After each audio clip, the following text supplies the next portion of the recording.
Hello दोस्तों, आप सभी का इस कहानी में स्वागत है। तो देर न करते हुए चलते हैं कहानी की ओर। दोस्तों, कभी कभी हमारी ज़िंदगी में कुछ भी घटने वाला होता है तो हमें पहले ही आभास हो जाता है, मगर हम उसे अनदेखा कर देते हैं। इस तरह की ही घटना इस कहानी में देखने को आप सभी को मिलेगा। तो दोस्तों, एक लड़की होती है जो रात में सो रही थी। तभी उसे एक सपना आता है। सपना काफ़ी डरावना था, क्योंकि वह लड़की सपने में देखती है कि उसका पति कहीं रेगिस्तान में फंस चुका है और वह पानी के लिए गुहार लगा रहा है। वो बहुत सारे लोगों से मदद मांग रहा है, मगर कोई भी उसकी मदद करने को तैयार नहीं है और वह प्यासा ही तड़प तड़प कर मर जाता है। लेकिन मरते समय वह अपनी पत्नी को ही याद करता है। वह कहता है कि काश तुम मेरे पास होती तो आज मेरी मौत न हुई होती। इतने पे उस लड़की का आँख खुल जाता है। वह बहुत ही डरी हुई होती है। वह जल्दी से अपनी माँ के पास जाती है और रात में जो सपने उसने देखे थे वह अपनी माँ को बताती है। माँ इस पर कहती है कि तूने जो भी सपने देखे हैं वो वाकई में सच हो जाए। यह सुनकर उस लड़की को बड़ा ही गुस्सा माँ पे आता है। वह कहती है, माँ तुम कैसी बातें कर रही हो। तब उसकी माँ कहती है कि ठीक ही तो कह रही हूँ, क्योंकि उस तरह के आदमी का जीने का कोई अधिकार नहीं। वह मर जाए तो ही अच्छा है, बल्कि तड़प तड़प कर मरे वह। मैं तो यही चाहूँगी। दोस्तों, आखिर सगी सास अपने दामाद को इस तरह की बद्दुआ क्यों देती है? यह बहुत ही दर्द भरी कहानी है। तो आइए जानते हैं पूरी कहानी की सच्चाई इस वीडियो में। लेकिन वीडियो में आगे बढ़ने से पहले आप सभी से मेरा निवेदन है कि आप इस वीडियो को लाइक करके चैनल को सब्सक्राइब जरूर कर दीजिएगा, ताकि मेरा मनोबल बढ़ा रहे। दोस्तों, जो लड़की होती है उसका नाम संजना होता है।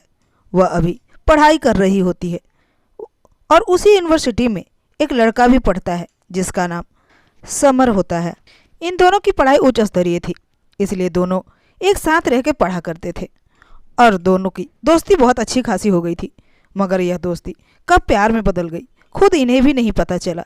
दोस्तों, आपको बताते चले कि जो संजना होती है वह बहुत ही अमीर घराने की लड़की थी। उसके पापा के पास हर सुख सुविधा उपलब्ध थे। नौकर चाकर, गाड़ी बंगला, किसी चीज़ की कमी नहीं थी। लेकिन जो समर था वह गोंडा जिले का रहने वाला व्यक्ति बहुत ही गरीब घर का था। उसके पापा तिहाड़ी मजदूरी करके किसी तरह अपने घर का खर्चा चलाया करते थे। समर की माँ घर के ही काम काजों में उलझी रहती थी। उसके पिता का मजदूरी सिर्फ 1500 ही रुपया मिलता था, जिससे वो अपने घर का सारा खर्चा चलाया करते थे। अब उनकी निगाहें अपने समर पर ही टिकी रहती थी, क्योंकि वो उम्मीद लगाए बैठे थे कि समर कुछ न कुछ जरूर अच्छा करेगा हमारे लिए, तब जाके हमारी आर्थिक स्थिति सुधर जाएगी। दोस्तों, दोनों के बीच अमीर गरीब की ऊंचाई नीचाई को देखा जाए तो धरती आसमान का फर्क था, क्योंकि समर जितना गरीब था उतना ही संजना अमीर थी।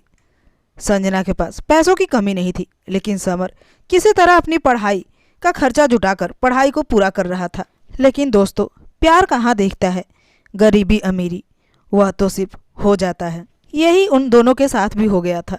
समर की पढ़ाई पूरी होने वाली थी कि तभी उसके घर से कॉल जाता है कि उसके पिताजी की तबीयत बहुत ख़राब है। यह सुनते ही समर फटाफट वहाँ से निकलकर अपने गांव चला आता है। घर आने के बाद फटाफट समर अपने पिताजी को हॉस्पिटल में एडमिट कराता है और उनकी इलाज कराने लगता है।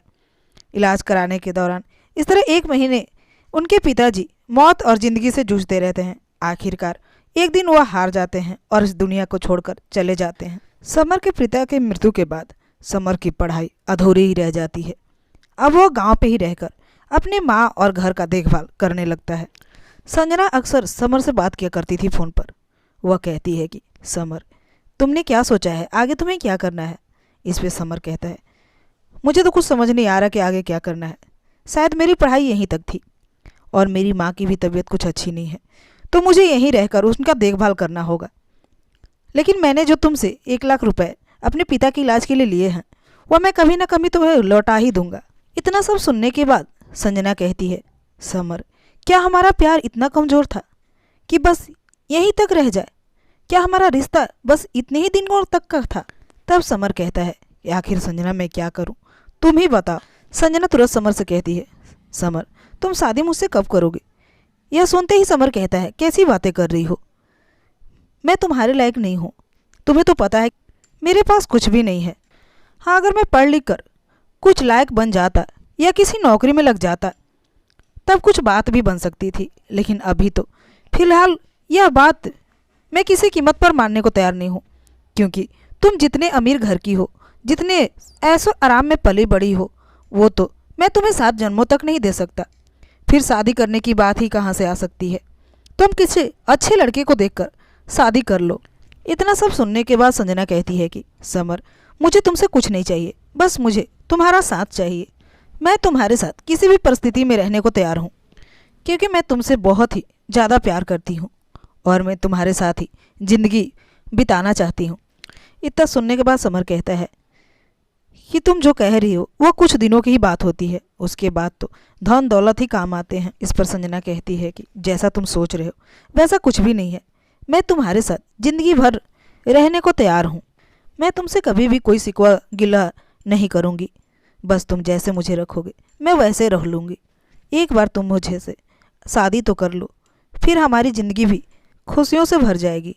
कुछ समय के बाद संजना की मास्टर की पढ़ाई पूरी हो जाती है। उसके मम्मी पापा कहते हैं कि बेटी, पढ़ाई तो तुम्हारी पूरी हो गई है, अब तुम्हारी शादी भी करवा देते तो अच्छा रहता, क्योंकि उम्र भी तुम्हारी शादी के लायक हो गई है। अगर तुम किसी लड़के को पसंद करती हो तो हमें बता देना, नहीं तो फिर हम अपने पसंद के लड़के से तुम्हारी शादी कर देंगे। इस पर संजना कहती है पापा, मैंने अपने लिए एक लड़के को पसंद कर रखा है। यह सुनते ही संजना के मम्मी पापा बहुत खुश हो जाते हैं, मगर जब संजना समर के बारे में उन्हें बताती है तो उनके पैरों तले से ज़मीन खिसक जाती है। संजना के माता पिता कहते हैं कि संजना, तुम पागल हो गई हो क्या? उस लड़के के पास आखिर है ही क्या? तुमने ऐसा क्या देख लिया जो उससे शादी करने को कह रही हो? हम किसी भी कीमत पर उस लड़के से तुम्हारी शादी नहीं करेंगे। तब संजना कहती है पापा, वह लड़का बहुत ही अच्छा है, बहुत ही ईमानदार है, यहाँ तक कि पढ़ने लिखने में भी बहुत होशियार है। वह मेरे साथ ही पढ़ाई कर रहा था, मगर उसकी बदकिस्मती से उसकी पढ़ाई बीच में ही छूट गई। मगर आज भी वह पढ़ना चाहता है। बहुत ही नेक दिल इंसान है पापा, मैं उसे इसलिए बहुत ज़्यादा पसंद करती हूँ। मुझे लगता है कि मैं ज़िंदगी भर समर के साथ खुश रहूँगी। इस पर संजना के माता पिता कहते हैं कि तुम्हें क्या पता कि समाज में क्या चल रहा है। हमने पूरी ज़िंदगी ऐसे ही तो नहीं गुजार दी, हमने धूप में तो बाल नहीं सफ़ेद किए ना। तुम्हारी शादी किसी भी कीमत पर उस लड़के से हम नहीं होने देंगे। इस पर संजना जिद पकड़ लेती है और कहती है कि मैं शादी करूंगी तो समर से, वरना शादी नहीं करूंगी। कुछ दिन ऐसे ही माता पिता और संजना में तकरार चलते रहता है। उसके बाद उसके मम्मी पापा बहुत समझाते हैं संजना को, मगर जब वह नहीं मानती तो हार मान जाते हैं और कहते हैं कि तू एक दिन बहुत पछताएगी, क्योंकि तुम्हारा जो फैसला है वो बहुत ही गलत है। लेकिन संजना तो जीत पे अड़ी थी। वह कहती है जो भी होगा देखा जाएगा, और वह एक दिन समर से शादी कर लेती है।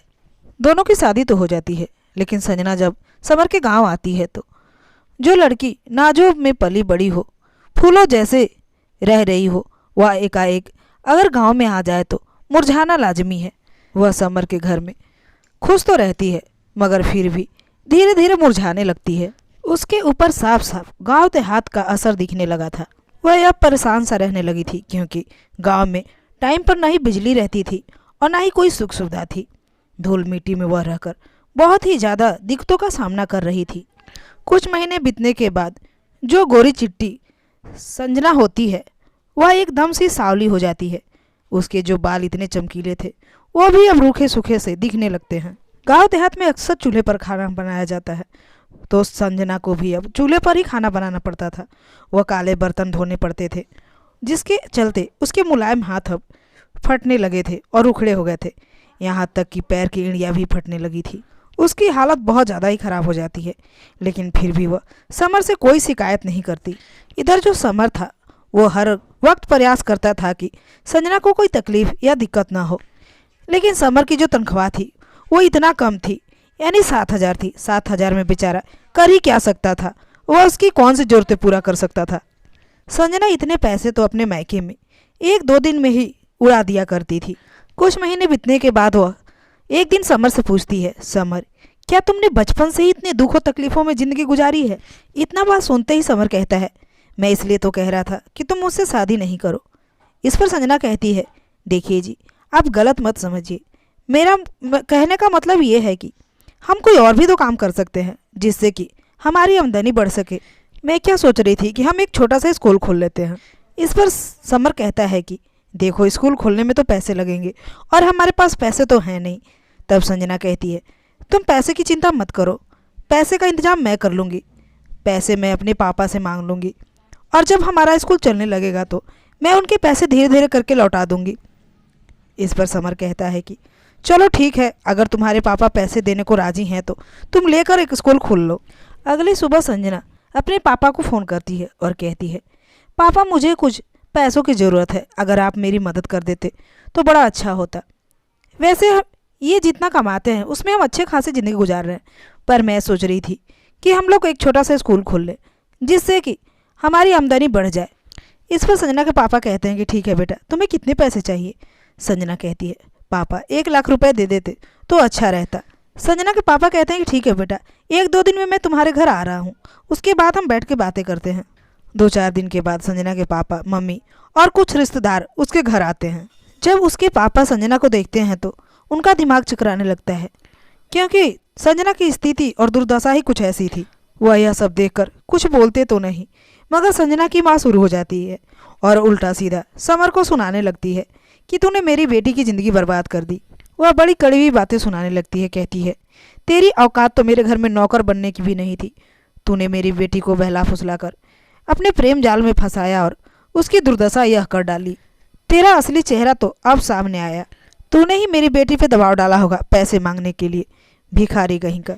यह सब सुनने के बाद संजना को गुस्सा आ जाता है और वो कहती है, माँ आप लोग पैसे दो या ना दो उससे कोई फ़र्क नहीं पड़ता, लेकिन भला बुरा मेरे पति को नहीं कहो, क्योंकि इन्होंने कभी मुझे पैसे के लिए नहीं कहा था। मैं तो खुद ही आप लोगों से पैसे मांग बैठी, और जहाँ तक इनके साथ रह के खुश रहने की बात है तो मैं बहुत खुश हूँ, मुझे कोई दिक्कत नहीं है। इस पर उसकी मम्मी भड़क जाती है और कहती है, क्या तुमने कभी आईना देखा है? कभी कभार अपनी शक्ल आईने में भी देख लिया करो, तब तुझे पता चलेगा कि तेरी क्या हालत हो रखी है। इस पर संजना कहती है, माँ मुझे अपनी शक्ल से क्या लेना देना, मैं इनके साथ बहुत खुश हूँ। इतने से भी संजना की माँ का दिल नहीं भरता, वह बहुत ही ज़्यादा खड़ी खोटी सुनाती है, जिसकी वजह से बहुत सारे लोग इकट्ठे हो जाते हैं। वो खूब समर को जलील करती है। यह सब देखकर संजना रोने लगती है। समर संजना को समझाते हुए कहता है कि संजना, मैंने तुम्हें पहले ही कहा था कि तुम मुझसे शादी मत करो, बेहतर होगा तुम अपनी माँ के साथ उनके घर चली जाओ, और जब हमारी स्थिति ठीक होगी तब तुम वापस आना। यह सब सुनने के बाद संजना कहती है, मैं कहीं नहीं जाऊंगी आपको छोड़कर, मैं सिर्फ आपके साथ ही रहूंगी। तब समर उसे समझाता है और कहता है, कोई बात नहीं, कुछ दिनों के लिए ही चली जाओ अपनी माँ के घर। संजना अपने पति की बात को नहीं टालती और अपनी माँ के साथ रोते हुए चली जाती है। जब संजना माँ के साथ जा रही होती थी, उसकी माँ समझाती है, बेटा चुप हो जाओ, रो नहीं, ये सब हमारे किस्मत में लिखा हुआ था जो हमें भोगना पड़ा। संजना जब घर आती है तो उसका बहुत ही ख्याल रखा जाता है। हर कोशिश मुमकिन यही किया जाता है कि वह समर को भूल जाए, लेकिन अब संजना समर को कैसे भूल सकती थी? समर उसका पति था, यह पति पत्नी का प्यार था, सो कभी भी वो भूल नहीं पा रही थी। संजना अक्सर अपने पति को फ़ोन किया करती थी, लेकिन समर उसका फ़ोन नहीं उठाता था। वह यह सोचता था कि अगर मुझसे वह नफरत करने लगे और किसी और से शादी कर ले तो अभी भी वक्त है, उसकी लाइफ सेटल हो जाएगी। समर काफ़ी टेंशन में रहने लगता है और धीरे धीरे उसकी तबीयत बिगड़ने लगती है। एक रात संजना को सपना आता है कि उसका पति पानी के लिए तड़प रहा है, कहीं रेगिस्तान में फंसा हुआ है। वह बार बार उसे आवाज़ लगा रहा है, संजना बस एक बार आ जाओ, मैं आखिरी बार तुम्हें देखना चाहता हूँ। पर वह ऐसे जंजाल में फंसी रहती है कि पास होकर भी उससे मिल नहीं पाती। उसकी नज़रों के सामने ही उसका पति दम तोड़ देता है। जैसे ही वह ऐसा सपना देखती है तो वह चौंक कर उठ जाती है। अब उसके बाद उसे नींद कहाँ आ रही थी, वह सुबह होने का इंतज़ार करने लगती है। जैसे ही सुबह होता है तो वह इस सपने को अपनी माँ को बताती है। उसकी माँ इस पर कहती है कि उस तरह के इंसान का मर जाना ही अच्छा होता है। उसकी माँ कहती है कि जैसा तुमने सपने में देखा है, बिल्कुल वो वैसे ही तड़प तड़प कर मर जाए। संजना जब अपनी माँ के मुंह से इतनी घटिया बातें सुनती है तो वह गुस्से से कहती है कि मम्मी आप क्या बोल रहे हो, क्या आपको जरा सा भी शर्म नाम की चीज़ नहीं है? इस पर संजना की माँ कहती है, तू देखती जा मैं किस तरह उसकी ज़िंदगी बर्बाद कर देती हूँ। मैंने वकील से कहकर तलाक के पेपर तैयार करा रखा है, बस अब तलाक हो जाए। यह जब सुनती है संजना तो उसके पैर तले से ज़मीन खिसक जाती है। वह अपने माता पिता से कहती है कि आप लोग अब अपना ख्याल रखिएगा, मैं हमेशा हमेशा के लिए अपने ससुराल जा रही हूँ। इस पर उसके माता पिता उसे बहुत समझाते हैं, उसे रोकने की कोशिश करते हैं, कुछ रिश्तेदार भी उसे रोकने की कोशिश करते हैं, पर वो किसी की नहीं सुनती और चुपचाप अपने ससुराल चली जाती है। ससुराल जाने के बाद जब घर में वो जाती है तो देखती है कि शेखर की हालत बहुत ही ख़राब है। वह चारपाई पे अकेला लेटा हुआ था क्योंकि उसे टाइफाइड बुखार बहुत दिनों से घेरा हुआ था और संजना के जाने के बाद वो बहुत दुखी रहने लगा था। उसे याद तो बहुत करता था मगर जानबूझकर संजना का फ़ोन नहीं उठाया करता था। संजना अपने पति की इस हालत को देखकर उसे गले से लगकर फूट फूट कर रोने लगती है। इधर समर की भी आंखें नम हो जाती है। इस पर संजना की सास कहती है कि बेटा ये मर जाएगा अगर इसका इलाज ना हुआ तो। तब संजना उसे एक बड़े से अस्पताल में शहर ले जाकर इलाज कराती है। 2-3 दिन इलाज कराने के बाद समर बिल्कुल ठीक हो जाता है और फिर वो दोनों मिलकर एक स्कूल खोलते हैं। उन दोनों की कड़ी मेहनत के बाद यह स्कूल इंटर स्तरीय हो जाता है और अब समर एक इंटर स्तरीय स्कूल का मालिक हो जाता है। उन दोनों की ज़िंदगी काफ़ी ही बदल गई थी। संजना के जब माता पिता यह सब देखते हैं तो उन्हें अपने किए पे अफसोस होता है। वह समर के घर वापस आते हैं और सभी लोगों से माफ़ी मांगते हैं। उसके बाद संजना और समर अपने माता पिता को तो माफ़ कर देते हैं और कहते हैं कोई बात नहीं मम्मी, कहीं ना कहीं आपके प्यार ने ही ऐसा करने पे आपके मजबूर किया था। अब संजना और समर अपनी ज़िंदगी में बहुत खुश थे। वह अपना जीवन बहुत ही बेहतर कर चुके थे। दोस्तों ये थी आज की कहानी। कहानी पसंद आई हो तो एक प्यारा सा कमेंट कर दीजिएगा। तो आज के लिए इतना ही, मिलती हूँ अगले वीडियो में। तब तक के लिए नमस्कार।